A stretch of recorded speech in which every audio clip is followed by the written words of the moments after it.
Crying on that stage. When am I not crying in public? It's so upsetting. Why were you crying? Oh my gosh, I saw the well, we didn't even see. Overwhelming. We didn't even see, It's but I saw the overwhelming. logo and I went, that's my name. Snow White's up there, and I cried my eyes out.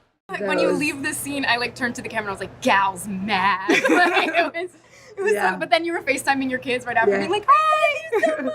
It's so good. Tape you've ever seen in your life. I have no idea how I got the part still. And it's being used to teach future casting directors at NYU. I mean, the original cartoon came out in 1937, and very evidently so. There's a big focus on her love story with a guy who literally stalks her. Yeah. Weird. I get stopped for photos every time I'm online for the Snow White ride, and I have to pretend like, oh God, well, crazy that we're in front of this. Wait, how often are you in line for the Snow White ride? I'm a narcissist. At that time, we were talking about West Side Story at that time. So did you go directly from West Side, did you have to audition for Snow White, or they saw you in West Side Story, they're like, you're Snow White? West Side Story was kind of nowhere near coming out. We were about 6 months away from release, and no footage had been seen. And I actually got a really glowing recommendation from Steven Spielberg to Mark Webb, who directed Snow White. He's gonna look at you and whistle, and I took a pause and realized what I was auditioning for, and then it became I will elbow everyone out of the way to play the part. But it was very sweet, and it was a very short audition process for me. You were bringing a modern edge to it on stage. What do you mean by that? I just mean that it's no longer 1937, and we absolutely wrote a Snow White that is not going to be saved by the prince. She's not going to be saved by the prince, and she's not going to be dreaming about true love. She's dreaming about becoming the leader she knows she can be, and the leader that her late father told her that she could be if she was fearless, fair, brave, and true. Every time she speaks, she gets less likable. There's some clip of her on the internet in her Snow White outfit saying, every hour I am in the outfit of Snow White wearing the dress. All 18 hours, I deserve to be paid for every single one. Oh, really? Are you having trouble paying your bills, Rachel? Did Steven Spielberg not pay you for your role in West Side Story? Somebody tweeted and said, Rachel Zegler has such an attitude about Snow White as a character, it's genuinely off-putting. Her and Gal Gadot are being such pick-me's over this movie. Who's gonna watch it if the protagonist and antagonist are behaving like mean girls? Another person said, I just love how Rachel Zegler and Gal Gadot are sabotaging Snow White before it even comes out. Somebody else said, I have no idea who the Rachel Zegler is, but now I don't like her because of the way she talks about Snow White. LMF, I just still cannot get over Rachel Zegler's tone. So it's been really, really amazing to get to hear their live reactions too. It's just such an instant gratification that what we made is cared about so much, and that's a really wonderful thing. I'm always grateful, and I have to pinch myself for the love and the appreciation and the respect that we get from our incredible audience. It all began with Disney's bold bet, a live-action remake of Snow White, starring two powerhouse names, Gal Gadot and Rachel Zegler. On paper, it looked like a guaranteed win, but from the very first days of filming, things went wrong. The trouble started with clashing visions. Zegler arrived on set pushing for a radically modern version of Snow White. She wanted the character to reject the old-fashioned idea of a damsel in distress and become a politically empowered figure, louder, sharper, and totally rewritten. Gadot didn't agree. She believed in updating the story, yes, but not erasing its core. She wanted to honor the original charm of the 1937 classic while giving it modern relevance. That creative split created a divide that never closed. Directors and producers tried to mediate, but the energy shifted. What should have been a celebration of Disney's legacy turned into a silent war between two leading ladies. Every day on set, the tension thickened. The room would go cold when they entered. Small disagreements over lines turned into battles over tone, direction, and who the movie was really for. By the time the cameras started rolling, their off-screen conflict was bleeding into the film itself, and everyone felt it. The tension didn't stay behind the scenes for long. As the press tour kicked off, the cracks became impossible to hide. Interviews were stiff. Smiles looked forced. On red carpets, the distance between Zegler and Gadot was obvious. Even when they stood side by side, they barely made eye contact. Their body language told the story before the headlines did. At the Oscars, where they were expected to showcase unity, they stood like strangers. No laughter, no warmth, just silence. What the public saw was uncomfortable. What they didn't see was worse. Backstage, Zegler had already begun crafting her narrative. Her team planned a series of interviews that would flip the story in her favor. The centerpiece? A tell-all called Rachel's Side of the Story. It would paint her as a misunderstood artist surrounded by resistance and negativity. In it, she would accuse Gadot of creating a hostile work environment and fighting every effort to modernize the film. Zegler believed the failure of Snow White wasn't hers to carry alone, and she was ready to name names. She didn't hold back behind closed doors. Reports show that the messaging was already drafted, outlets contacted, and appearances scheduled. Her team had every intention of turning Gadot into the face of the film's dysfunction. The plan was aggressive, personal, and highly coordinated. But what Zegler didn't expect was just how fast it would backfire. Because while she was preparing to speak out, Gadot was already speaking to her lawyers, and what happened next would shut everything down. Before a single interview aired, Gal Gadot's legal team struck. 3 formal legal notices were delivered to Rachel Zegler's representatives, clear, forceful, and backed by the full weight of defamation law. These weren't vague warnings. They cited specific consequences if Zegler moved forward with public statements that painted Gadot as toxic or professionally damaging. The documents demanded that Zegler retract her planned claims and cease any further efforts to implicate Gadot in the film's failures.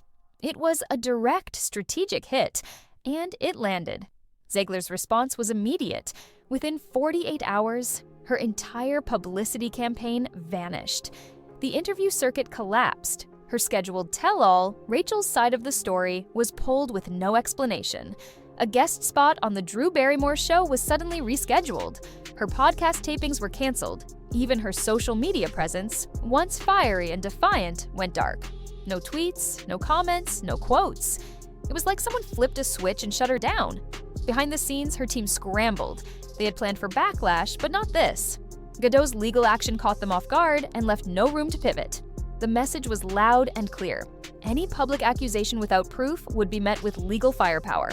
And with Disney watching from the sidelines, the stakes weren't just reputational, they were career-ending. Disney, already under pressure from the film's underwhelming box office numbers, quietly backed away. Internal plans to release a behind-the-scenes commentary track featuring both actresses were shelved. Promos showcasing the on-set chemistry were scrapped. Any footage of Zegler and Gadot together was removed from the Disney Plus rollout plan. The studio's new strategy? Erased the tension from public memory, and fast. But the damage was done. And what happened next proved that silence can speak louder than any headline. While Zegler went silent, Gal Gadot did the exact opposite, but not with words. She didn't fire back in interviews and she didn't defend herself online. Instead, she moved forward with laser focus. She appeared at high-profile events, walked red carpets with confidence, and secured new roles without ever mentioning the drama. Her message was simple. She wouldn't feed the fire, but she wouldn't let anyone rewrite the truth either.